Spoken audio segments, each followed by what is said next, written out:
Beaucoup de gens sont découragés parce qu'aujourd'hui, nous avons des blessés, les quartiers, les maisons environnant le stade ont suffoqué sur les gaz lacrymogènes qui ont été jetés. Mais cette situation ne peut pas continuer. La seule responsabilité qui aujourd'hui doit être dégagée, c'est la responsabilité de la Fédération sénégalaise de football. C'est la responsabilité de la Fédération de football. C'est elle qui a organisé, Guédiawaye n'a pas organisé. Guédiawaye n'a fait qu'accueillir. Donc il faudrait que les gens aussi comprennent que l'organisation n'était pas du ressort de Guédiawaye Football Club, mais du ressort de la Fédération sénégalaise de football, qui a mis des mesures restrictives qui ont fait que les supporters se sont amassés à l'extérieur du stade, les populations étaient excitées, on a barricadé la zone, mais ça c'est pas le football. Si le football doit se jouer dans ces conditions, il faut qu'on arrête le football. Le maître mot, c'est le fair play. Quand les gens devaient même pouvoir jouer sans barrière de protection. Parce que c'est une question de fair play, c'est une question de sportivité. Mais si on crée les conditions pour montrer que les gens doivent être en cage, les gens doivent garder, mais ça suscite une autre réaction de la part des jeunes que nous avons aujourd'hui. Donc, chers frères, voilà, en tout cas en termes d'introduction, ce que je voulais partager avec vous. Et nous attendons des questions. S'il n'y a pas des compléments ajoutés de la part des camarades autour de moi, et nous attendons vos questions pour pouvoir y répondre. Je vous remercie de votre aimable attention. Ouais, donc je vais remettre à...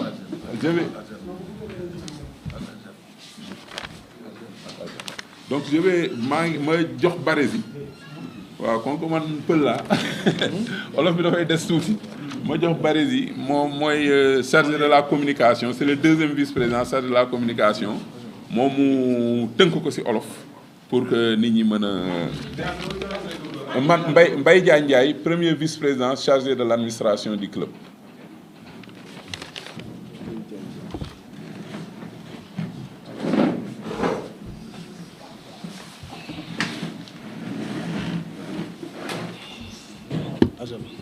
D'accord. Salaamaaleykum. Man Lamine Bara Cissé la Barési vice-président chargé de la communication.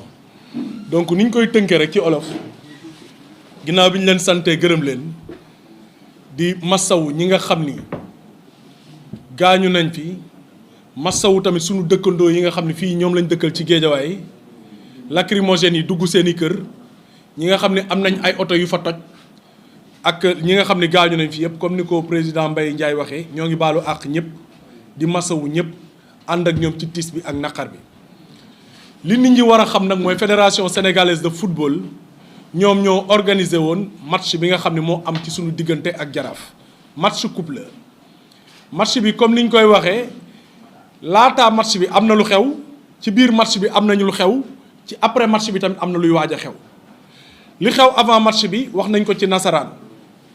mooy ñoom bëgguñu woon match bi mu amee fii ci Géejawaay def nañ pexe yu nekk ngir bëgg ñu génne ko fii ñun ñu ni leen fii lay amee ndaxte bëgg nañ supporteru Géejawaay yi ak sunu dëkkandoo yëpp assister match yi ñoom defee wuñ ko noonu place yi fi nga xam ni war naa am lu ëpp téeméeri place ak nangam juróomi téeméeri place ak nangam ñoom ñu ni daanaka ñeenti téeméeri place la ñu ciy jox foo xam ni war naa am ñeent fukk ak lu topp ñu wàññiwaat ko noonu ci misaal donc pieds yi tamit ñu seeral ko ba nga xam ni ñenn ñi mënu ko malgré tout ñun def nañ lépp ngir bëgg waa Guédiawaye ñëw assister match bi.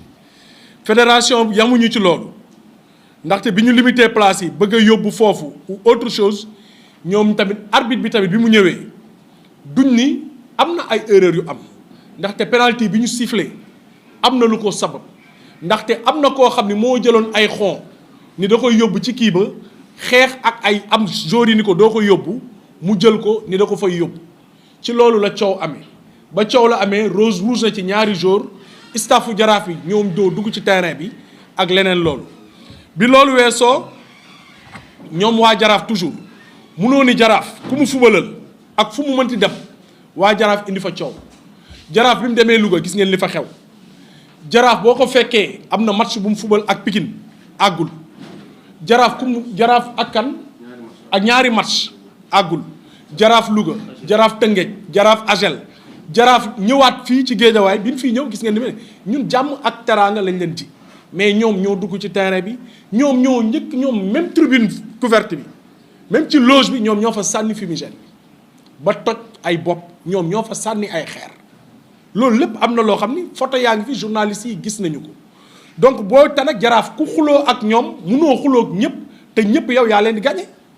looloo am donc nag on se pose des questions lan la waa jaraaf ñoom lan lañ yabe nit ñi wala ba xam ñoom moom footballu Sénégal bu dee ñoom dañoo bëgg ñu jël championnat bi football bi yàlla dogal na ni football bi léegi ci banlieue bi la nekk jaraaf Pikine la Géejawaay la Tëngéej la ak Agel la jaraaf bokkatul ñoom nag ñoo ngi def lépp ngir gàllankoor nit ñi ngir galgal nit ñi te tey liñ ko waxee peut-être que footballu Sénégal ci côté boobu loolu lañu ay match interrompu te jaraaf tout le temps moom lañ jox vainqueur bi li fi xew nag ñun am na ci yoo xam ni duñ ci xuus duñ ci sori mais lu ni fàng kenn du ko jeex ñun suñuy supporters yàquñu match suñuy supporters sànniwuñu xeer suñuy supporters duñu yàq encore suñu stade boo leen génnee fii ci biti gis ngeen ni ko waa jaraaf def soo génnee environnement yi tamit gis ngeen ni ñu ko def arbitre bi te tamit ba ñu tegee match bi bay dóor penalty bi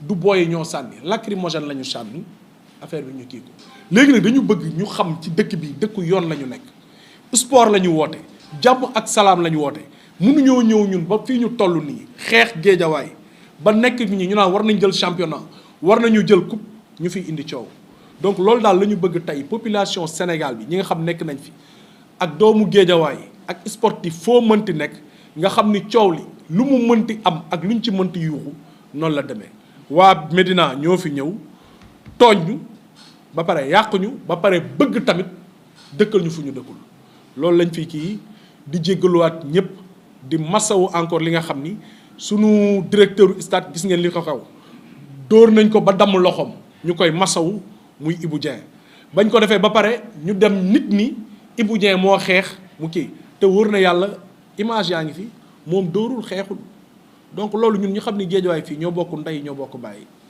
jàmm lañ fi bëgg jàmm jooju lañ bëgg séq ak jaraaf moom la ñu séq ak Pikine moom la ñu séq ak ñëpp wasalaam.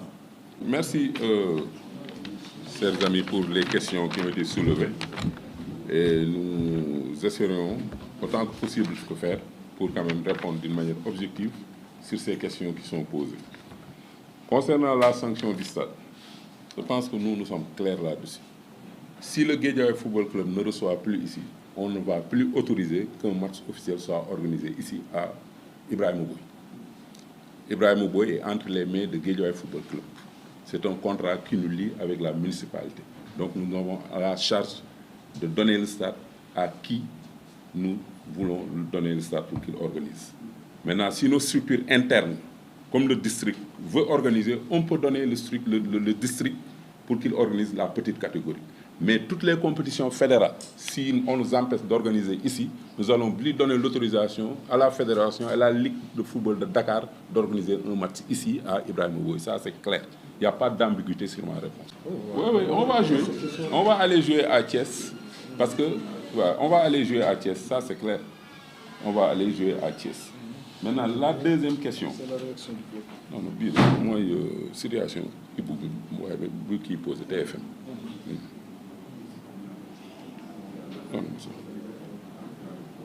Ok, par rapport à la question qui a été soulevée par le journaliste de TFM, disant que le directeur général a un problème. C'est vrai qu'il y a un problème qui nous a surpris. C'est ce matin qu'on a été informé de la situation. C'est ce qui explique même notre retard. Donc, c'est une procédure qui est en train d'être suivie. Mais on n'a pas voulu vraiment rester là-bas parce qu'on a déjà convoqué cette conférence de presse. Donc, s'il y a des informations à donner, je pense que nous donnerons ces informations à partir de notre point de presse qui sera spécifiquement organisé sur cette question. Mais actuellement, comme la procédure est en marche, on ne peut pas, en tout cas, parler de cette situation compte tenu donc, de cette procédure. C'est des questions de principe, quoi. Donc, on s'en excuse de ne pouvoir donner aucun élément de réponse par rapport à cette situation.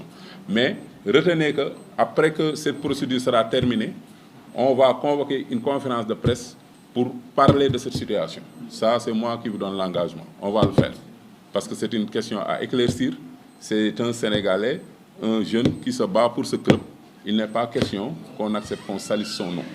Donc, vous nous donnez, c'est une question de temps.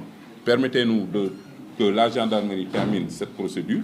Mais après la procédure, nous aurons de plus en plus d'informations à mettre entre vos mains.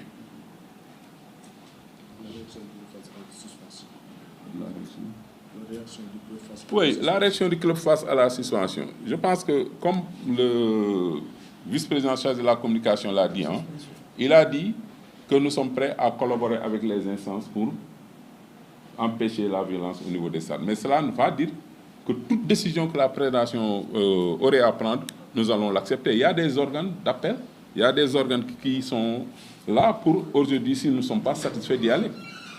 Par exemple, le conflit qui nous a opposé à Djamil, c'est le tribunal arbitral du sport qui l'a réglé. On n'a pas les mains liées. Hein. Si la fédération, aujourd'hui, donne une décision que le Guédiawaye Football Club n'accepte pas et que le Guédiawaye Football Club veut poursuivre, rien ne nous empêche d'aller au tribunal arbitral du sport pour contester ces décisions-là. Parce que pour nous, il est question de ne pas jouer ce match-là. Ce match doit être rejoué pour, en tout cas, sauter sur cette question, sur la question que le camarade a posée tout de suite. Nous n'entendons pas ne pas jouer ce match-là. Si la fédération ne nous donne pas gain de cause, c'est-à-dire reprogramme le match, mais nous sommes prêts à aller jusqu'au tribunal arbitral des sports.